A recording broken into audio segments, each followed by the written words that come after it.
What's going on, good people? It's been a while. I want to welcome everybody to Heavy Brand Podcast, Youth and Mentorship Podcast. We got Youth on the Rise from Jamaica on the show.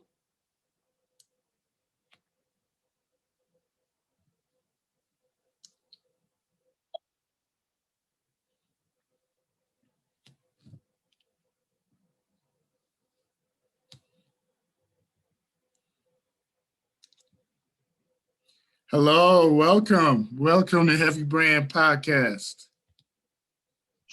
Good morning. Thank you.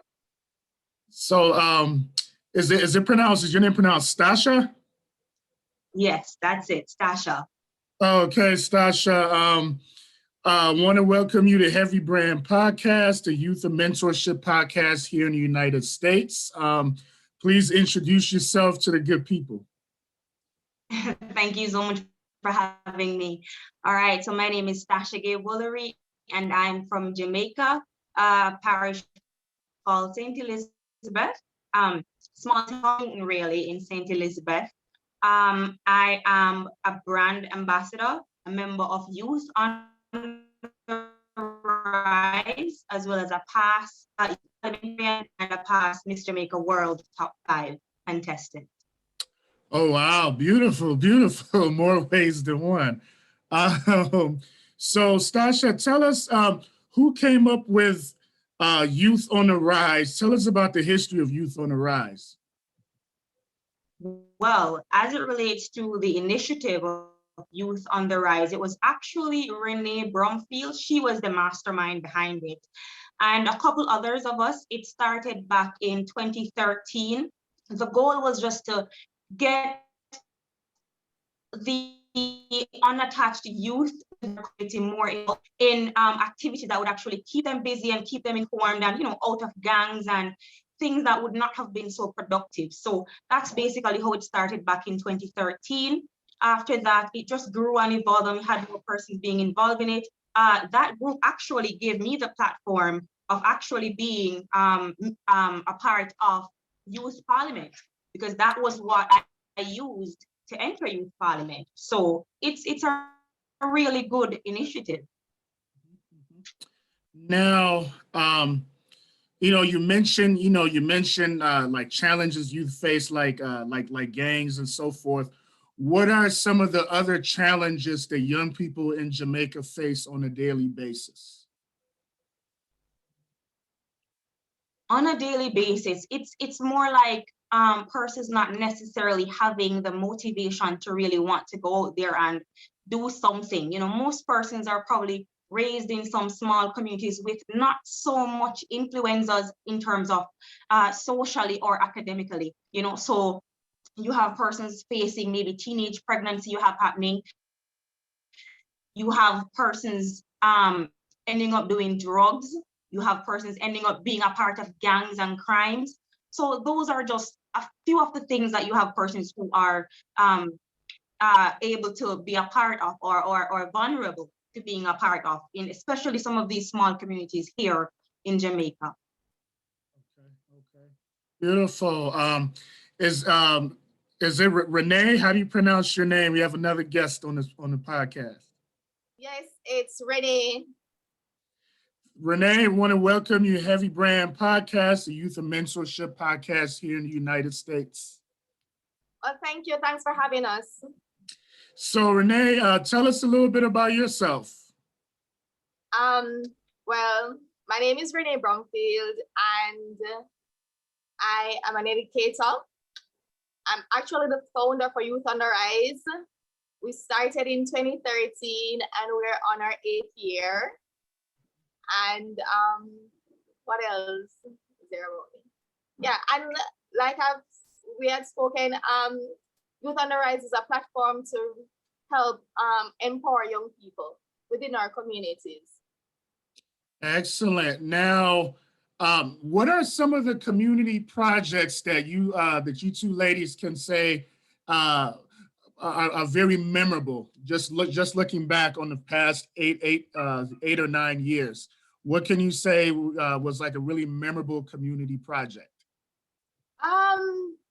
So think it was 2018, we did a project with the Ministry of Education, Youth and Information, as well as High Trust NTA, where we did a pitch for assistance for our basic school within our community. I think that's one of the most outstanding projects that we've done, knowing that we could have done this to give back to the babies, because they're babies, they're between 3 to 6 years old.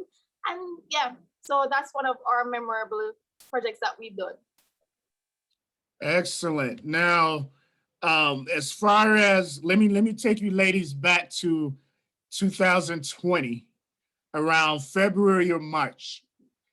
What thoughts were going on in your heads? This question for both of you. Once you realized there was something going on called COVID-19, what thoughts went in your minds at that time? For me, as an educator, it has been challenging because using the virtual platform, and a lot of those children, they don't have access to neither the physical resource, that is the tablets, and as well as a lot of them don't have access to internet. And I had my 11th grade students as well who were about to sit the external exam, CXC. And so it has been a challenge. And I also understood the challenges within our communities, because our community is a farm-oriented community, and a lot of children never had access. Well, a lot of them still don't have access to the tablets or the laptops, as well as internet. So that in itself has been one of our main challenges. Thank you. How about you, Stacia? What kind of thoughts were going on in your mind once the pandemic started? Well, as for me, as it relates to the pandemic, the impact for me, basically, it was more about the social connection, the ability to actually go out and interact with person physically. That was, my main problem with that part. As it relates to work, because I'm actually in the busy practicing outsourcing area. We're hearing some background noise. Renee, mute your phone, please. Thank you. So, right. So as for my area, I'm actually in the business processing outsourcing area, and most of our work went remote, right? Apart from that, you have a lot of things dealing with, working from home and the isolation. That was it for me as it relates to COVID-19. Yes. Now, aside from the challenges, Youth on the Rise, continues to, have the best interest of our young people at heart. Now, when people here in the United States, when they think of Jamaica, they think of the rich culture, the music, the reggae music, the food. But I want you two ladies to tell me, what are some of the other interesting things about Jamaica that outsiders, that Americans might not know about? That Americans might not know about. Stacia, do you want to go ahead with that one first? Because I'm still thinking. Absolutely. All right. So since I kind of dabbled in tourism, a bit, my degree is actually in hospitality and tourism management. I think what most tourists is kind of gravitating to these days, once they get a taste of it, is community tourism, because the people, or Jamaican people, is the best. And that's what most tourists actually come to enjoy, just the people and the vibe. And, they don't necessarily want the 5-star hotels. They want the inns and the Airbnb, so they can actually interact with the persons in the community. That's where the real culture is. So I think that's it. Excellent. And I would agree with Stacia as well.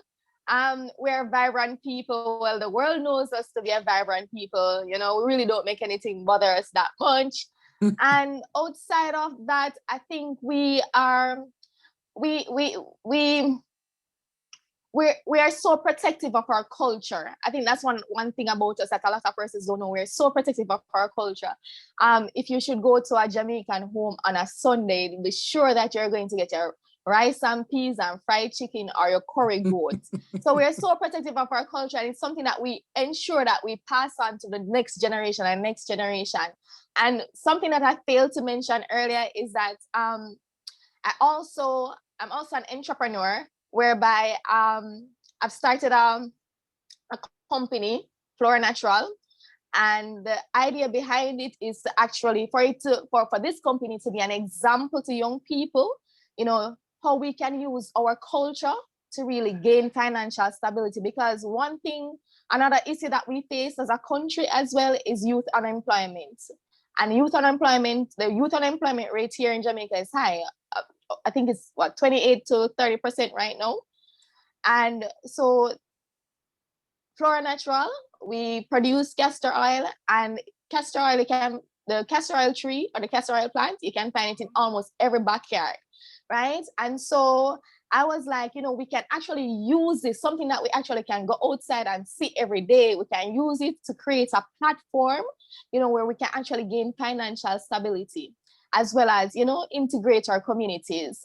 So yes, like I said, this is something that my grandma taught me how to make the castor oil. It's something that I'm passing on to the next generation as well. Excellent.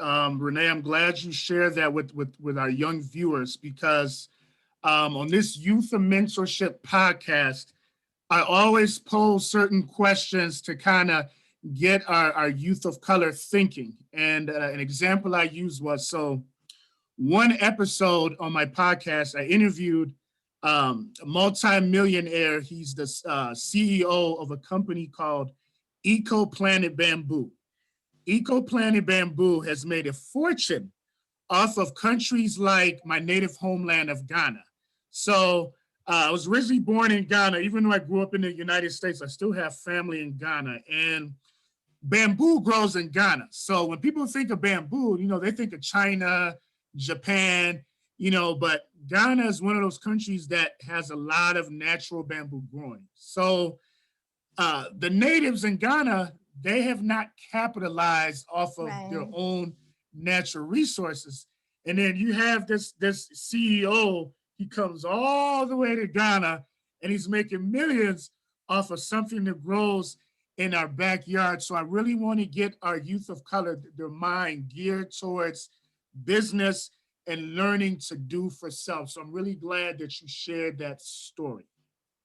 Oh, thank you. Thank you. Right. Now, And let me ask you both, say it again. Sorry, I was going to add to what you just said. You know, sometimes we have so many things in our surrounding that we can look at and capitalize on, but we just don't have the vision to really see what's there and utilize what's there. So absolutely. Yes. So in addition to castor oil, what other resources can you say, like natural resources, you say have potential for, let's say, future entrepreneurs, future businesswomen, future businessmen in Jamaica? All right, so Stacia and I grew up in the same community, so we can attest to this. One of the reasons why I started Youth on the Rise was that after I left university and I came back home, because I went to Kingston for university and I came back home. One thing that I saw is a lot of young men. There were a lot of young men on the corner. I don't know if you've been to Jamaica, you'll see them on the corner. And, you know, the business of the day was smoking marijuana, right? You know, and now we know smoking of the marijuana, everybody has their different perspective as it relates to this. But when you have young people, young children that are to be in school and they're out there smoking marijuana, know that in itself is an issue. And so Youth on the Rise was founded because of these same issue, because nobody wants their child to be smoking, you know, be idling on the street and smoking, you know. And I go back to your question as it relates to what things we can tap into. Now, a lot of them plant marijuana. So that's in itself, that's something that we can actually tap into. You know, it's something that they know how to do it. They know the craft of it. They know how to, they'll have a conversation with you about marijuana. And they'll go on and on about it. And I believe it's something that they can actually tap into, show them a different way how they can actually capitalize on this instead of just, you know, smoking it. There are different benefits to marijuana that they can tap into. So that's one thing.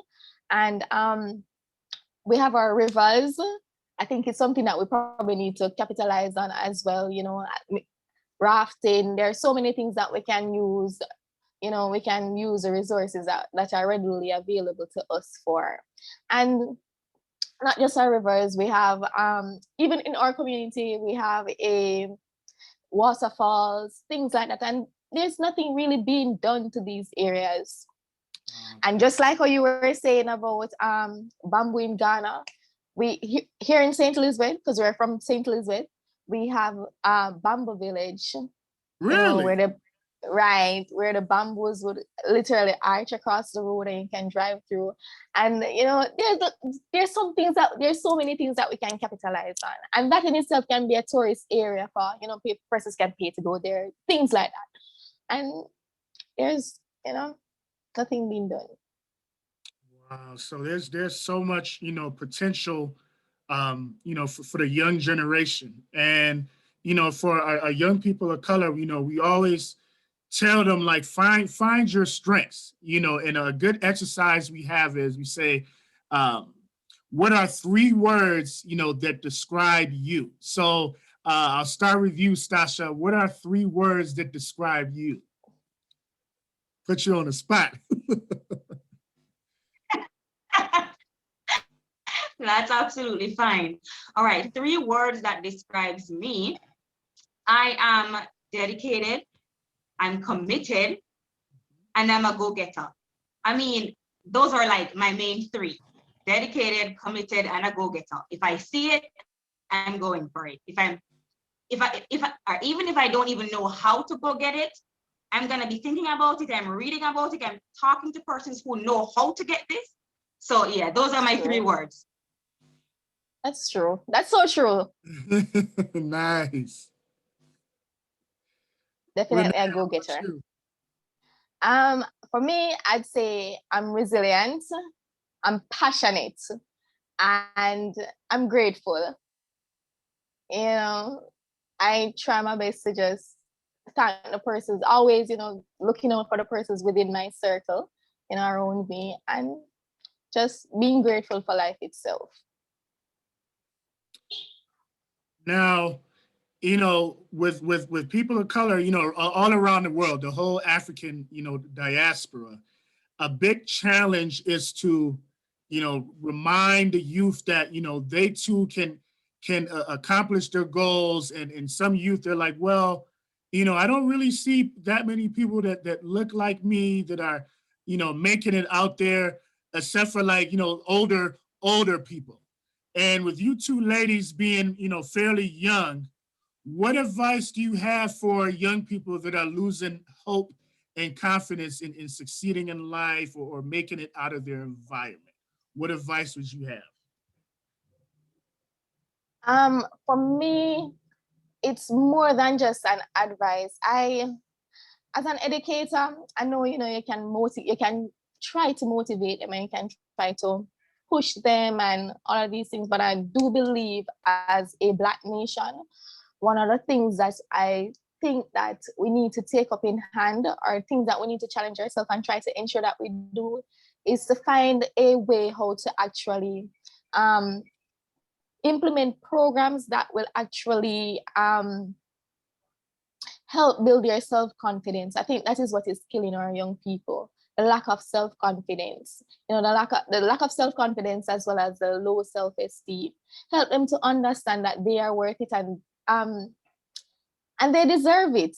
You know, whatever it is that your dreams are, you deserve it. Stop shying away from it as though, you know, it's not for you. Yes, it's for you, but how is it that we actually motivate them? You know, yes, you can say this to them and you can, but it's not like, sometimes they need persons to actually hold their hand, like literally hold their hands and help them to understand that they are worth something. You are worth more than, you know, just a pretty face or whatever the case may be. Just help build their self-confidence. I believe that's one of our challenges here as a country. Thank you. Stacia? Thank you. And that just to add to that, I think with social media now being such an influence on young people in terms of, you know, maybe shunning them, saying, oh, you should have accomplished this already, or this is what you should be doing, or this is how you should be looking. You know, I think that really impact a lot of young people as well. So my advice to young people is, guess what? Be yourself. There's nobody else out there that can be the best you apart from you.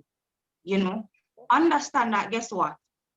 You move at your own pace. So slow down if you need to slow down, take a breath. If you need to take a breath, and just reflect on your life and reflect on yourself. There must be something that this is your goal, this is your anchor, work towards it. Like there's no time frame as it relates to achieving these things. So just be patient with you. That's what I can tell young people. Be patient with yourself.